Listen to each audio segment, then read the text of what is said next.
கேள்வி பார்வையாளருக்கு வணக்கம். இந்த நேர்காணலில் நாம் சந்திக்க இருக்கும் சிறப்பு விருந்தினர் தமிழ் புலிகள் கட்சியின் மாநில செய்தி தொடர்பாளர் முத்துக்குமார் சார். வணக்கம். வணக்கம். பாஜகவோடு ஒட்டும் இல்லை உறவும் இல்லைன்னு சொல்லி கடந்த காலங்களில் தேர்தல் பிரச்சாரங்களை மேற்கொண்ட அதிமுகவினுடைய பொதுச் செயலாளர் கூடிய எடப்பாடி பழனிசாமி நாங்கள் எந்த கட்சியோட கூட்டணி சேர்ந்தா உங்களுக்கு என்னன்ற மாதிரியான ஒரு செயல் திட்டத்தை இன்னைக்கு வகுத்திருக்காரு. குறிப்பாக பேசியிருக்காரு திமுகவுக்கு எதிராக. முதலமைச்சரே நேரடியாக தாக்கின மாதிரி தான் அந்த செய்தி இருக்கிறது. எந்த காலத்தில் நாங்கள் கூட்டணி வைக்க மாட்டோம்னு சொன்ன எடப்பாடி பழனிசாமி தற்போது பாஜகவோட ஐக்கியமான நாங்கள் எப்படி சார் பார்க்கலாம்?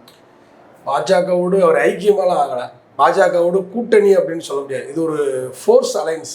இது பார்த்தீங்கன்னா ஒரு எப்படி சொல்கிறதுன்னா மிரட்டல் தான். இது ஒரு வகையான தட்டன் பண்ணி தான் இணைச்சிருக்காங்க.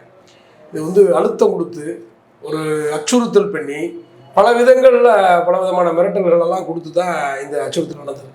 ஒரு பக்கம் செங்கோட்டையனை தனியாக பிரித்தெடுப்பது, இன்னொரு பக்கம் எஸ்பி வேலுமணியை தனியாக பிரிச்செடுப்பது, அப்புறம் நத்தம் விஸ்வநாதன் உள்ளிட்ட பல முன்னணி தலைவர்கள் இருக்காங்களா, கேபி முனிசாமி உள்ளிட்ட பல முன்னணி தலைவர்களெல்லாம் பார்த்தீங்கன்னா தனித்தனியாக ஒரு ஒரு கட்டத்துக்கு கொண்டு வந்தாங்க.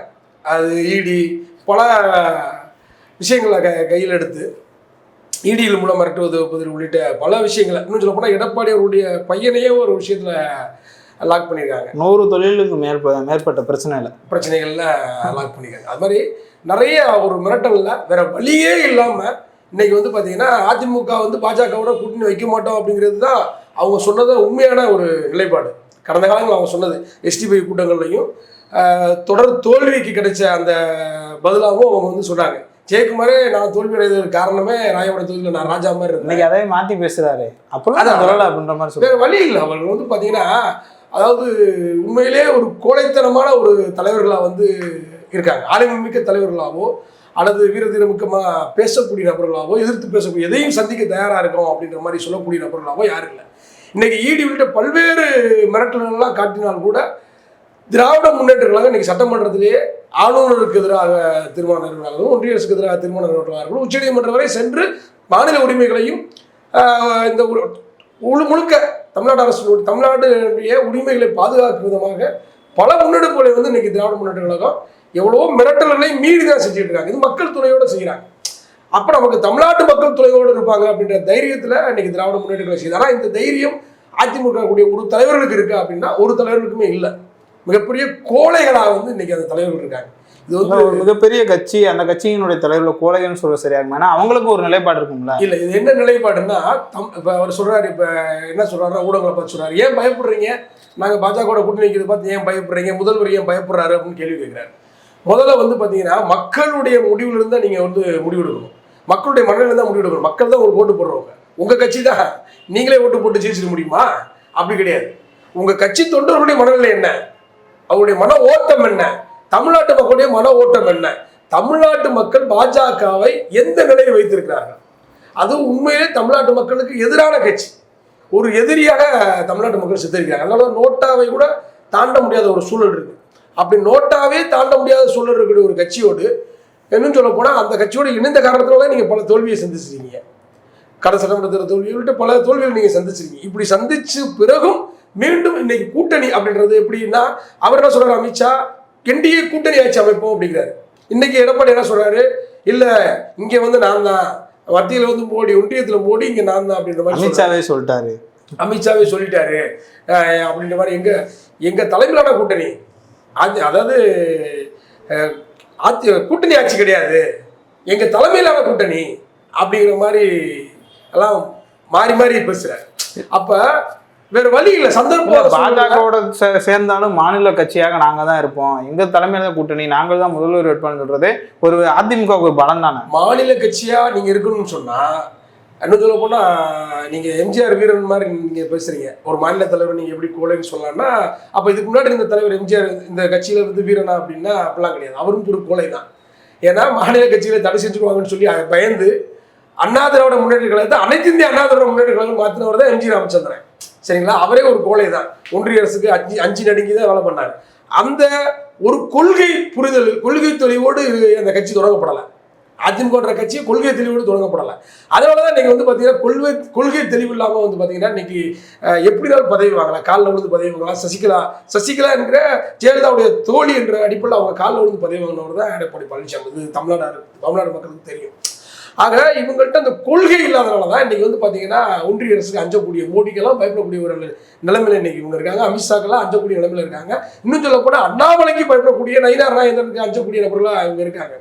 இவங்க இன்னும் சொல்ல போனால் இந்த கூட்டணியில் வந்து இன்னும் பல கட்சிகள் இணைய இருக்கிறது. யாருன்னா தேமுதிக, பாட்டாளி மக்கள் கட்சி, இன்னும் சொல்ல போனால் ஓபிஎஸ் அணி, அமமுக, இவங்கெல்லாம் வந்து இணைய சூழல் இருக்கு. என்னன்னா பாமக வந்து நாங்கள் இனிமேல் முடிவெடுப்போம் அப்படின்னு சொல்றாங்க. இல்லை அதெல்லாம் அவங்க அது சீட்டு பேரம் பேசுவதற்கான முயற்சி, அது ஒரு பக்கம் இருந்தாலுமே ஆல்ரெடி அவங்க கூட்டணியில் இருக்காங்க. இன்னைக்கு அந்த கூட்டணி அறிவிக்க நேரத்தில் பார்த்தீங்கன்னா ஊடகங்களுக்கு முன்னாடி 7 சீட்டு போடப்பட்டது, திடீர்னு அந்த சீட்டு மாற்றப்பட்டது, பேனர்கள் மாற்றப்பட்டது. என்ன காரணம்னா எடப்பாடி ஓபிஎஸ் வருவதற்கு சம்மதிப்பதில்லை, டிடிவி தினகரனையும் அவர் அனுமதிக்க மறுத்திருக்காரு. இப்படி பல குழப்பங்களாக தான் இருக்கு. இப்போ என்ன முடிவுக்கு வர போறாங்கன்னா, இப்போ நயினார் நாகேந்திரன் என்ன சொல்றாரு, நாங்கள் 40 சீட்டுக்கு மேலே ஜெயிக்கணும் தமிழ்நாட்டில் அப்படிங்கிற ஒரு முடிவு அவர் வந்து இன்னைக்கு வெளிப்படுத்துறாரு. அப்போ இவங்க 40 சீட்டு ஜெயிக்கணும்னா இவங்க எத்தனை சீட்டு பாஜகவோட அதிமுக கூட்டணியில் கேட்டு வாங்க போறாங்க அப்படின்ற ஒரு கேள்வி இருக்கு.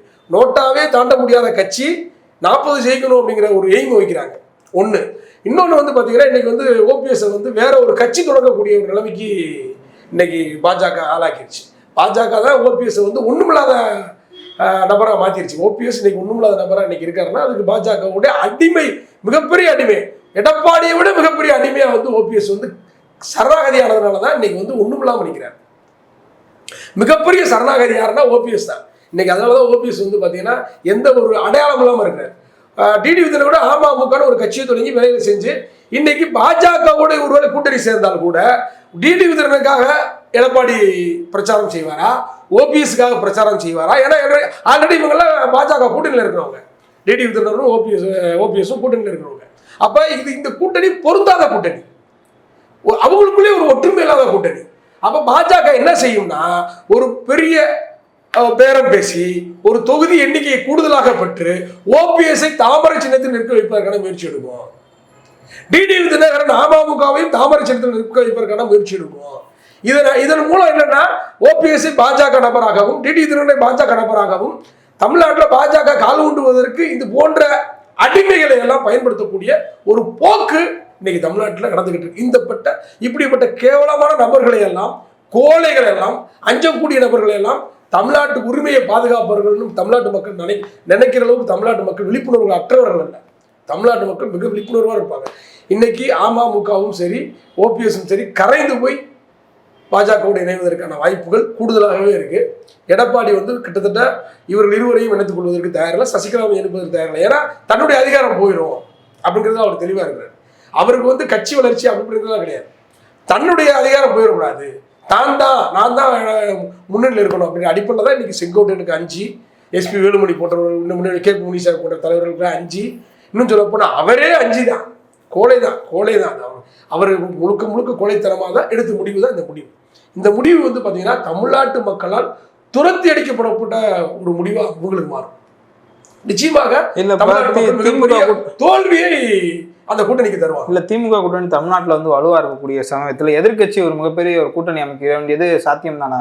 அந்த வகையில் எடப்பாடி பழனிசாமி இந்த மாதிரியான கூட்டணி அரசியலை கூட்டணி நிலைப்பாடு எடுக்கிறது சரியா தானே இருக்கும்? இல்ல வலிமையான கூட்டணி அப்படின்னா நோட்டாவை தாண்டாத ஒரு நபரோடு இணைந்து கொண்டு அது வலிமையான கூட்டணி நகைப்புக்குரியது இல்லையா? கடந்த தேர்தலில் 10% வாங்கியிருக்காங்களா? இல்ல நகைப்புக்குரிய அது வந்து ஓபிஎஸும் டிடிவி தினகரனும் இணைந்த சதவீதம் தான். பாஜக தனித்த சதவீதம் அல்ல, ஓபிஎஸும் டிடிவி தினகரனும் இணைந்த சதவீதம் தான். ராமதாசன் சேர்த்து சொல்றேன். ஆமா, பாமக உள்ளிட்ட பல கட்சிகள் இணைந்த சதவீதம் தான். பாஜகவுக்கு தனியாக அப்படி ஒரு சதவீதம் இல்லை. தமிழ்நாட்டு மக்கள்கிட்ட அதான் சொல்றேன், நோட்டாவை தாண்டாத கட்சி தான். இன்னைக்கு பாஜகவுக்கு இணையான நாம் தமிழர் கட்சியும் 2 ஒன்று தான், ஒன்றும் பெரிய வேறுபாடு இல்லை. நாம் தமிழர் கட்சியும் இதுவும் ஒரு இனவாத மதவாத கட்சிகள் தான். இது இனவாத கட்சி, இது மதவாத கட்சி. இது ரெண்டுமே இணைவதற்கான முயற்சியும் ஒரு பக்கம் நடந்துகிட்டு இருக்கு. அண்ணாமலை அவர்களுடைய வருகைக்கு பின்பாக வந்து அந்த கட்சி வளர்ந்ததாக வந்து பல்வேறு நபர்கள் பேசிக்கிருக்காங்க. தற்போது அண்ணாமலை மாற்றப்பட்டிருந்தாலும் அந்த கட்சி இன்னும் ஒரு வலுவான சூழல்ல தானே இருக்குது. அண்ணாமலை வந்து வளர்ந்த மாதிரி காட்டிக்கொண்டார். எப்படின்னா வார் ரூம் வச்சு நடத்திக்கிட்டாரு.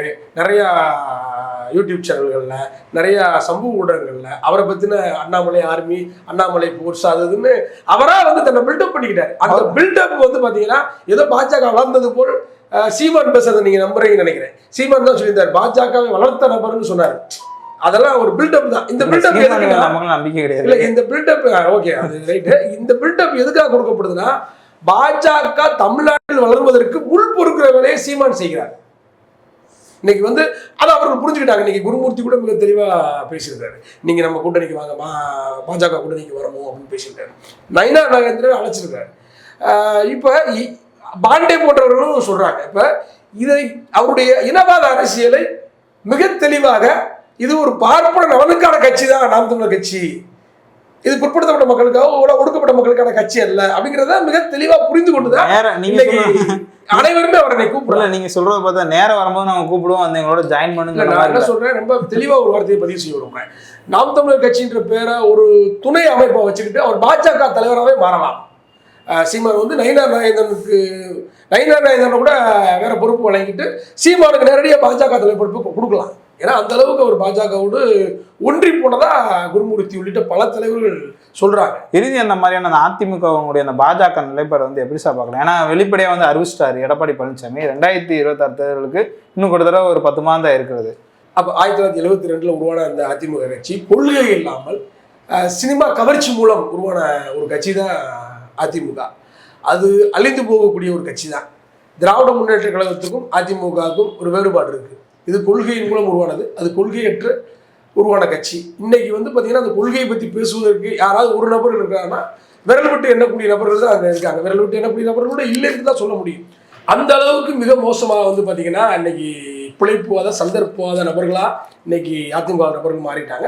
தன் சொத்தை பாதுகாப்பது, சொத்தை மீண்டும் வலுப்படுத்துவது, இதுக்கு அதிமுக என்ற கட்சியை பயன்படுத்தி கொள்வது, இதனால் பாஜகவோடு இணைந்து அவர் மேலும் தன்னை வளப்படுத்திக் கொள்வதற்கு, தன்னை முன்னிறுத்துவது, ஒவ்வொரு நபரும் தன்னை முன்னிறுத்துவதற்கான வேலைகளை தான் இன்னைக்கு வந்து செஞ்சுட்டு இருக்காங்க. யாருமே மாநில உரிமையை பறிக்கக்கூடிய பாஜகவுக்கு எதிராகவோ, வக்பு விஷயமா இருக்கட்டும், மாநில உரிமையை எதிர்க்கக்கூடிய ஆளுநரை கண்டித்தாக இருக்கட்டும், எதுவுமே அவர்கள் இது வரைக்கும் எந்த விதமான போராட்டம், எதிர்கட்சின்னு சொல்றாங்க, மிகப்பெரிய ஒரு எதிர்கட்சின்னு சொல்றாங்க, எந்த விதமான போராட்டத்தை அவங்க நடத்திருக்காங்க ஒன்றிய அரசுக்கு எதிராக. ஒன்றிய அரசுக்கு எதிராக இன்னைக்கு வந்து பார்த்தீங்கன்னா தமிழ்நாட்டுடைய நலங்களை தமிழுக்கு என்ன மரியாதை கொடுத்துருக்கு, சமஸ்கிருதத்துக்கு என்ன மரியாதை வழங்குகிறது, இந்திக்கு என்ன மரியாதை வழங்குகிறது, இதையெல்லாம் பகுத்து பார்த்து தமிழ்நாட்டு மக்கள் மிக தெளிவாக இருக்கும் போது எடப்பாடிக்கு அந்த தெளிவு இல்லை. அப்ப எடப்பாடியை தமிழ்நாட்டு மக்கள் கூப்பிட உட்கார வைப்பதற்கு தயாராக இருக்கிறாங்க.